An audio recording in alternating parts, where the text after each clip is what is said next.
Once a Feller. Written and narrated by Isao Kashiwa. Copyright 2022. The shimmering veil smashed into the rocky shores. The vessel rocked back and forth. Feller ran to the damaged side of the boat. A spear-like rock gutted the ship. Feller raised his hand. Shield!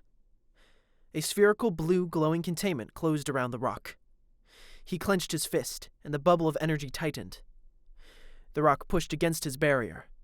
He lifted his other hand, cast another bubble around the rock, and tightened his fist. The rock cracked. He twisted his hands, and with one great effort, pulled the craggy pike out of the ship and into the air. The rock flew off into the ocean, but the ship continued to sink. He looked around to assess the damage. Water rushed into the hold. Freya! He ran down to the lower deck. A baby cried from a small hammock that was tied between two posts. Feller grabbed his bag and slung the baby over his back with the hammock. The water came up to his knees.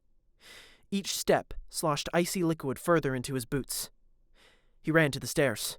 The ship lurched backwards. Feller grabbed onto a post. Freya screeched. The boat rocked back at nearly a vertical angle. One of his hands slipped, and he dangled on the edge of the pillar with one arm. With his free hand, he cast another shield beneath his feet for support, and pulled himself onto the post. He spotted a rotten section of wood on what would have been the ship's floor. Feller took a handful of sulfur from his pouch, lathered it on his hands, and yelled his incantation. Fear!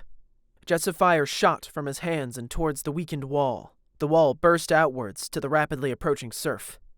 Feller forced his way out of the burning hole and swam towards a grouping of rocks that had sunk his ship. He grabbed onto a rough hold. It cut into his hands as he lifted himself up.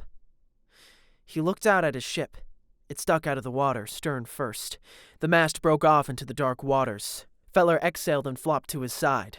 He rubbed his warm hands on his arms and legs, untied Freya, and dropped his bag on the rocks. She was cold. Feller cradled her in his arms and warmed his hands with another spell. A wave crashed into them. He shielded her from the brunt of the frigid waters. But when he looked up, he watched their bag get siphoned into the ocean. He looked for land. The shore was not an unreachable distance, if he were by himself, but it was too far to swim with both him and Freya. The ocean water was dotted with pieces of driftwood from what was once his ship. Feller climbed down with Freya tied in front of him. He grabbed the nearest piece and lowered himself onto it. He rubbed the last of his sulfur onto his hands and pointed them behind him and let out another spell. Fear! A steady jet of flame spewed from his hands. They shot forward through the violent ocean, towards the shore. The rising and falling waves revealed a maze of barbed rock pillars. One appeared to Feller's left. He banked to the right and avoided it. Another emerged directly in his path. He raised his right arm and blasted it with an erupting flame. The rock shattered, but the section below the waves clipped their driftwood, and they flew through the air towards the rocky shore. The mage raised his hand. Shield! A blue barrier appeared around both of them. His head slammed against the inside of the hard shell. They rolled and tumbled onto the sand. The bubble faded. He laid on his back, panting. His head pounded from the impact, but mostly from magical exertion. He put his hands to Freya. She was warmer than before. Feller put an ear to her back. Ba-bump. Ba-bump. Her heartbeat was faint. He got to his feet. Ahead he saw what looked to be a tree line of barren oaks. He tried to warm up his hands again. The remaining sulfur sputtered and failed to bring any substantial warmth to them. Feller hobbled forward. Each step shot needles of pain through his skull. His legs failed, and he collapsed to his side in a sandbank just before the leafless tree line. He felt the child's forehead once more. She was warming up. Though his skin was numb, he felt a warmness wash over him too. He forced his eyes open, despite his drowsiness. But the warmth grew and his vision narrowed beyond his control. He shielded Freya the best he could while his vision ebbed in and out of focus. The warmth took over him, and his eyes closed. The pins and needles in his head relaxed. The ocean waves became muffled, and the once biting winds turned to a pleasant breeze. Sometime later, Feller was unsure how long, something yanked at his arms. He felt his body dragged across the sand, then grass. He wrenched his eyelids open. There was dead foliage, and the ocean in the distance. The leafless trees grew sorrowful faces that hung over him. Ivy sprung from their orifices. The faces regurgitated the vines. Their limbs reached out to him. Before they touched him, he blinked. His vision focused, and the dried trees returned to their lifeless states. His gaze drifted downwards. Freya was gone. Freya. He tried to move his head up to see what was pulling him along, but his body didn't respond. Another surge of warmth filled him, and his eyelids closed. He awoke again. A pressure filled the front of his head. It was cool compared to the rest of his boiling body. Feller heaved. The air was smoky. His eyes shot open. An old woman stood over him. Her upper lip sagged far below her bottom one. She held an incense in one hand and a tin of what looked to be ointment in another. She placed the objects down on a side table, then returned with a compressed ball of leaves and a cup. "Drink this," she said. The woman reached down and placed the leaves into his mouth, followed by the liquid. Both were bitter, but Feller swallowed them. The leaves scraped his throat on the way down. He coughed. "Good," she said, and disappeared out of his view. Feller tried to sit up, but pain shot through his skull. The pins and needles returned to his forehead. "Do not move, foolish sparrow," she said, and rushed over to him. She placed more ointment on his forehead. It eased the pain. "You have used up too much of your essence, sparrow." Her voice faded as another feeling of warmth fell over him. His eyes closed. The next time he awoke, he was propped up on several pillows. The room was long. Pillars lined each side of the chamber. There were several rows of beds. All of them were occupied. The people were covered in bushes of green ivy. They laid perfectly still. In the center was a hearth flanked by 2 tables. Candles, scrolls, dried herbs, as well as various vials covered every inch of the surfaces. Hanging from each support beam were candle lanterns which shaded the entire chamber in a shadowy orange hue. The air smelled heavily of medicine and earth. "Ah, sparrow." The same old woman from before approached. "Sparrow?" Feller said. The woman carried a tray with a murky glass jar and a cup. "Yes, that is what I call you.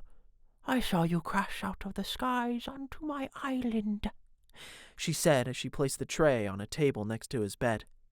"So it was you who saved me then?" Feller said. The woman popped open the glass jar and pulled out a ball of leaves. "Indeed, you and your little friend." "Wait, do you mean Freya? Do you have her? I need to." Feller tried to get up, but the woman put a hand to his chest. "Don't worry yourself, child. The fledgling will be all right," she said. "All right." Feller narrowed his eyes. "Well, thank you, miss." "You may call me Muttah," she said and handed Feller the ball of leaves. "Here, drink up." Feller examined the ball of leaves. "What is this, exactly?" He turned to Muttah, whose eyes were locked on his. "It's medicine," she said and handed him the cup. "Young sparrow, children do not grow big and strong without taking their medicine. Now, drink up." Feller sniffed the black liquid and recoiled. It burnt his nostrils. "What's in this medicine?" "Oh, everything a young fledgling like you needs to grow big and strong." "I'm plenty strong, thank you. Actually, I'm feeling much better now. I should find Freya and get going." He tried to get out of bed, but found his legs were bound underneath the sheets. "Now, sparrow," the old woman said with wide eyes trained on him. "there's no need for all of that. You've expended too much of your essence. You must rest. Now, drink up." The woman said. "I understand the bitter taste can be," she licked her lips, "off-putting. But there are far worse fates than bitter medicine and a warm bed." She stared wide-eyed at him. "Drink up." Feller looked down at the leaves and the black liquid. "And if I don't?" "You will." She beckoned her hand towards him. Something in Feller's stomach shifted. It crept up his throat and out of his mouth. A thick green ivy vine came into view. He couldn't breathe. She beckoned once more. More vines came crawling out of his mouth. Feller flicked his finger at the woman. "Shield," he said. Nothing appeared. No blue bubble came to his aid. She snapped her fingers, and the vines returned to his stomach. Now then, I loathe to do such things to my children. Please do not force me to do that again. She smiled. Now, drink up. Feller held his throat and panted. Fine. I'll drink your medicine. Good, Sparrow, she said. Feller swallowed the leaves and bitter liquid. Now, rest up, she said and walked out of the room. The bitter taste lingered on his mouth. He waited several minutes to ensure that she wasn't going to return. Feller slid the blanket off of his legs. Underneath the sheets, his lower body was strapped to the bed with tight black leather straps. He raised one finger up. Fir, he said. A tiny spark flickered on his finger, then petered out. He cursed, then blew out his finger. He looked around him for any kind of sharp object. He scanned each of the people's beds. On the table far off near the hearth in the middle of the room was what looked to be a small curved knife. There seemed to be nothing closer. He fiddled with his straps and tried to squeeze out. I wouldn't do that if I were you, a voice said from the bed behind him. Feller tried to turn, but could only make out the man's vague shape in his peripheral vision. His scratchy voice portrayed him to be at least middle-aged. Huh? Who's there? Who are you? Feller said. The man chuckled. You're an antsy one. Though that's understandable considering our current predicament. I'm Ifan. Nice to meet you. And you're oddly calm considering our current predicament, he said. The name's Feller. He continued to fiddle with his straps. I told you to stop that. You'll get both of us in trouble, the man said. Feller lifted both hands in the air and rolled his eyes. And why's that? The man pointed to the vine-covered bodies in the beds. If we misbehave, we'll both end up like them. Sure we will. Feller drew out the vowel. I've been in far worse situations before. We'll see what happens when I get out of this bed. Feller tried to light his finger again. Fir. His finger sputtered with flames and quickly went out. Damn. Hey, stop. If you would just listen to me before you... Ifan turned to the door on the other side of the room. Go and get us in trouble. Muttah stood on the other side of the room. She glared at Feller. A smile curled across her face, which revealed a set of yellow, cracked teeth. The shadows over her face hollowed her features. She curled one of her fingers. The vines in Feller's stomach rumbled. He blew out his finger. She walked over to his side. Good, Sparrow, good. Now don't do that again, or Mother will be angry. She pet his head. Feller's body froze. Good, yes, very good, she murmured and continued to stroke Feller's hair.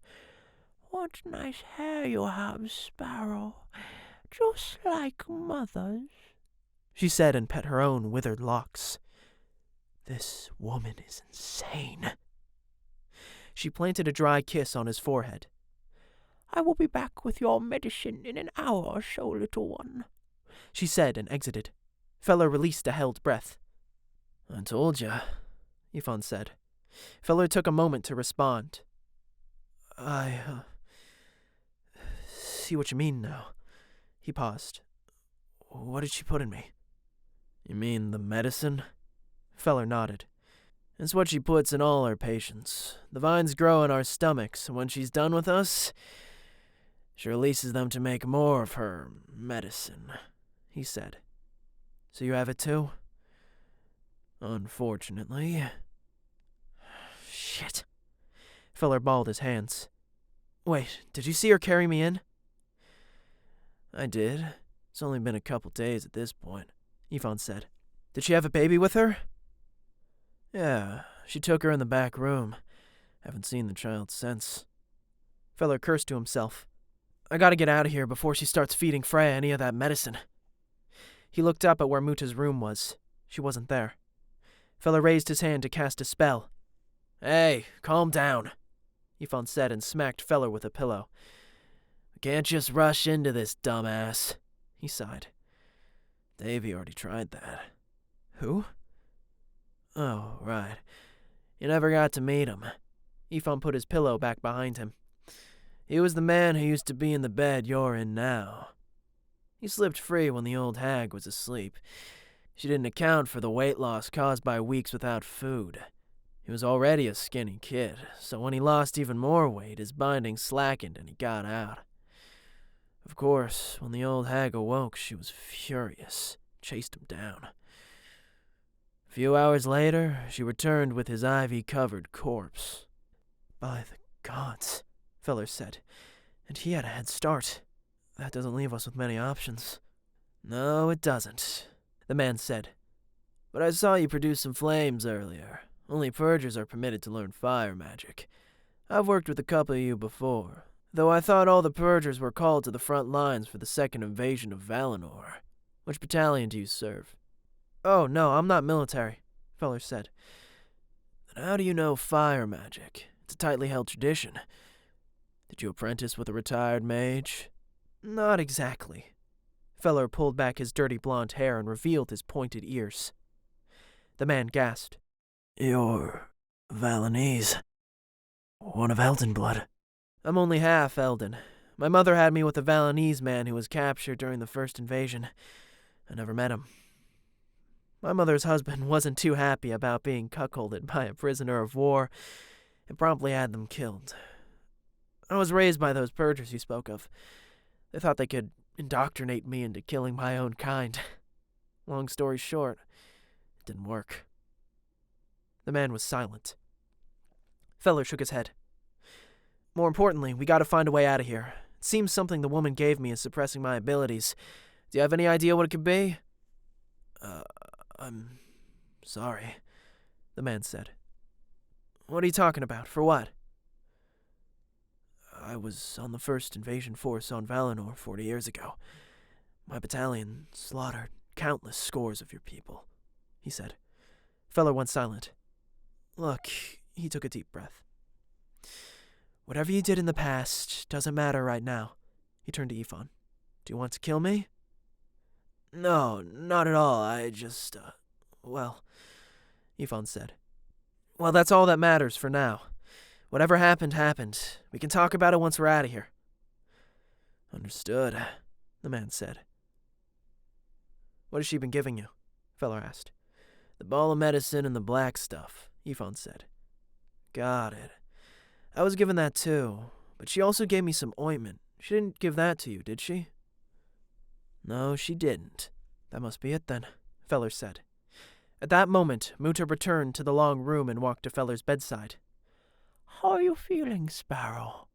Muttah asked. Just fine, he said. She placed 2 fingers into the ointment and rubbed it on Feller's forehead. It had a floral scent to it. There, she said, then eyed Ifan. Oh, Finch, you're up. I shall return shortly with your medicine, young one. He didn't respond. She left the room. Feller tried once more to cast a spell. Fear. Nothing came out of his finger.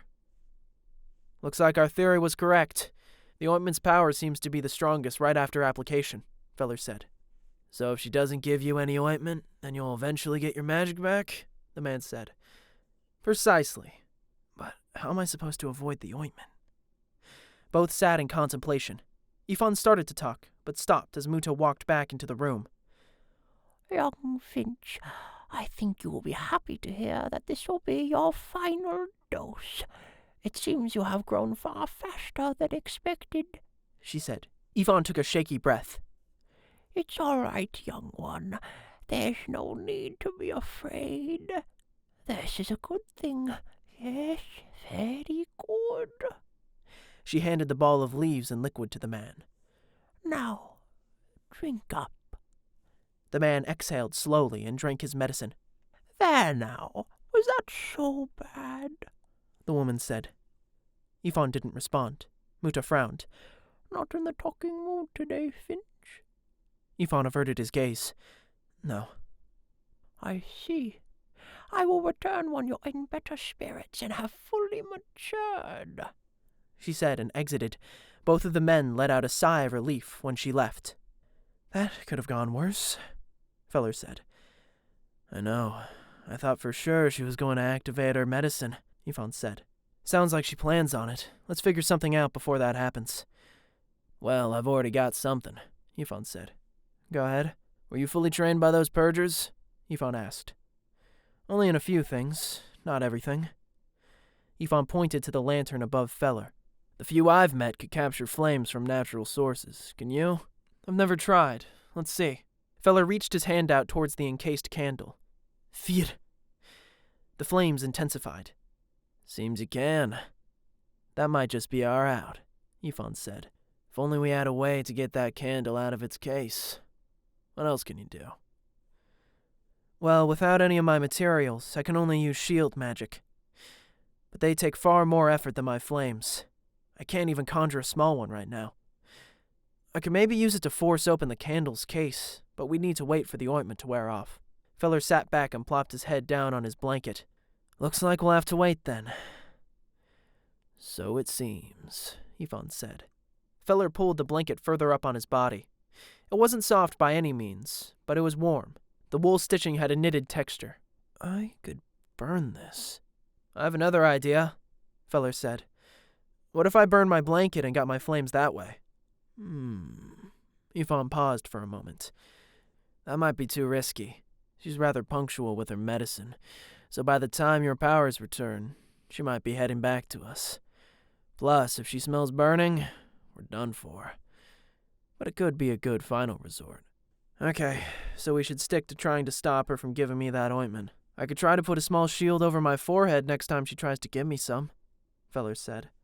That's a good idea. If that doesn't work, well, we could always start a fire, Feller smiled. Yvonne chuckled. That's true. They both laughed for a moment. You ever been to Valinor, Feller? No, I haven't. Wait, so you've never met another Valinese? No, I don't plan on it for a while. I can't bring Freya into a war zone just because I want to see some of my people. Besides, they wouldn't take too kindly to a full-blood Astorian child. Full blood? So she isn't yours? He snorted. Don't tell me you followed after your stepfather's footsteps and got cut. No! Feller smiled and shook his head. She's not even mine. Really? Then how in the name of the gods did you end up with a human child? It's a long story. Sure you want to hear it? What else am I gonna do? Go for a walk? Yvonne laughed. Feller smiled. Fair enough. Well, to start, I was held on Albaster. I'm sure you know of it. The main base for the Purgers. Right on the oceanic border between Astoria and Valinor. Feller nodded. In order to escape from them, I had to cast a spell on the island. It took months of planning, but I pulled it off, somehow. The effects were truly devastating. It was far more powerful than I intended. It was only meant to kill the mages. You're telling me you wiped out an island of Purgers? Yvonne said. Feller nodded. It wasn't just the Purgers. There were civilians on that island, too. My spell had a far larger radius than I had thought. I lost control of it. Feller took a deep breath. I found Freya in the carnage of my spell. She was barely alive, shielded by her entire family, who had all turned to coal. But I was able to save her with the help of a friend. She had no one else, so it was up to me to raise her. That's about it. Yvonne took a moment to respond. I think you did the right thing given your circumstances, Yvonne said. Those Purgers would have killed countless Valinese. My battalion could wipe out scores of them in a day. Imagine what a squad of fire mages could do. But the civilians didn't have to die. There were innocent people that I killed for no good reason. Is there ever a good reason? The man said. Feller thought for a moment. Survival? I suppose that's true. You didn't have much of a choice. They pushed you into a corner. But me, I had the choice. What do you mean? Feller asked. I volunteered for the Astorian forces. No one drafted me to go. I thought it was going to be glorious. To conquer the Valinese, the savages of the Western Hemisphere. But when we landed on those shores, I didn't find any savages. I found people. Thousands of them. But orders are orders. Feller turned back. I suppose you didn't have much of a choice either, then.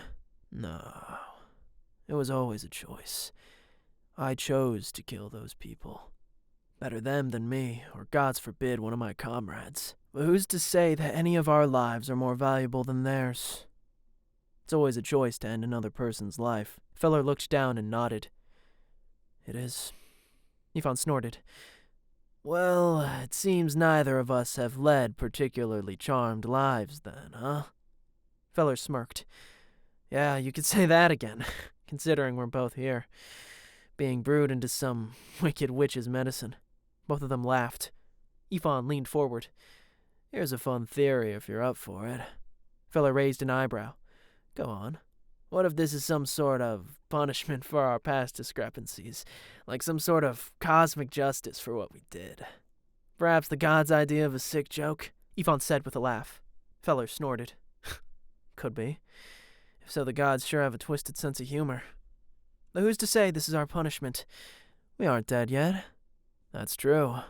I suppose we'll have to find that out. Is your fire back on, Feller? Let's see, Feller said. Vier. Flames spurted from the tip of his index finger, then quickly went out. Well, for the most part, they're back.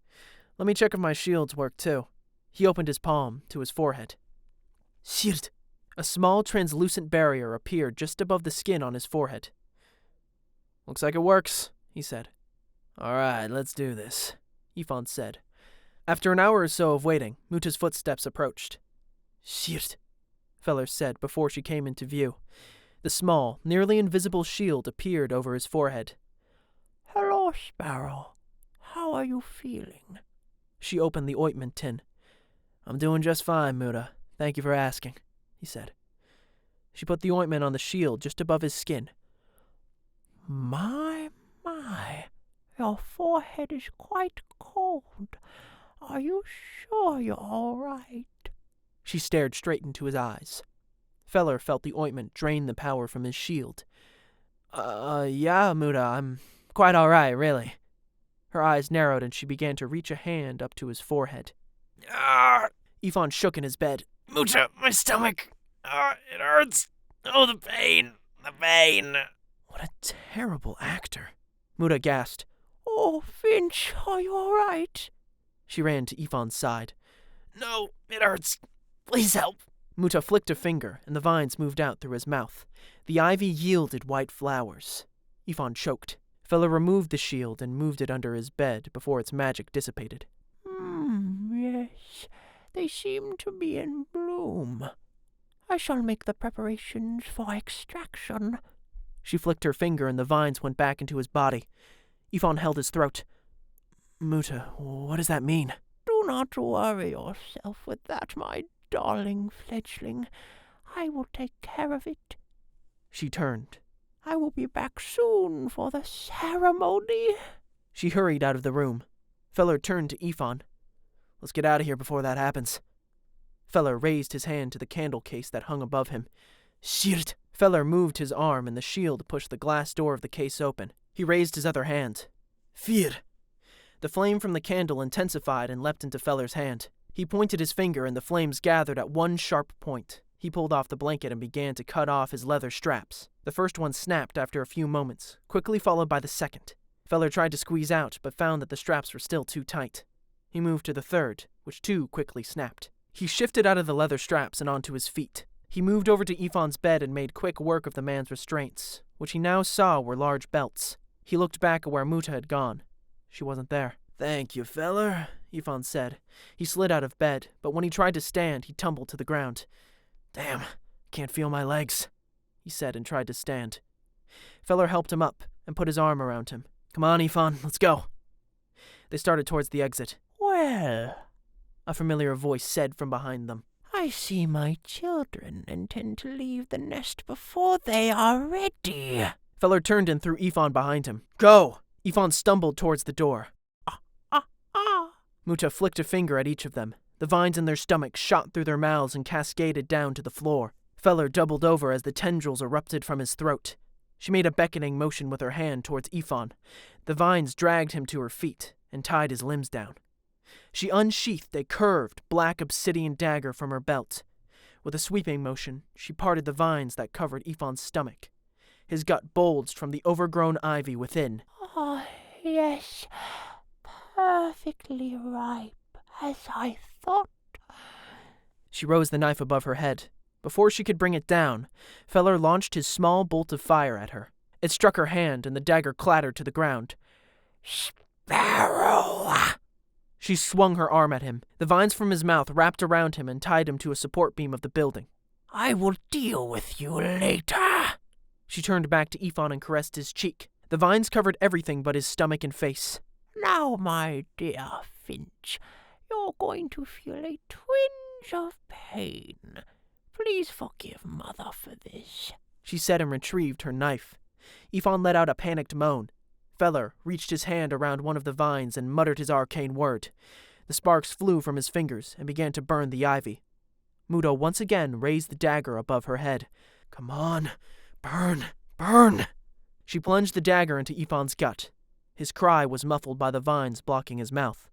Muttah dragged the blade down his entire abdomen. Ivy sprung forth and flowed out of his body, covering his face and bloodied torso. Muttah put a hand down to the crimson vines that had come from Ifan's insides. She moaned in satisfaction. Oh, yes. Very nice indeed, Finch. You have been such a good son.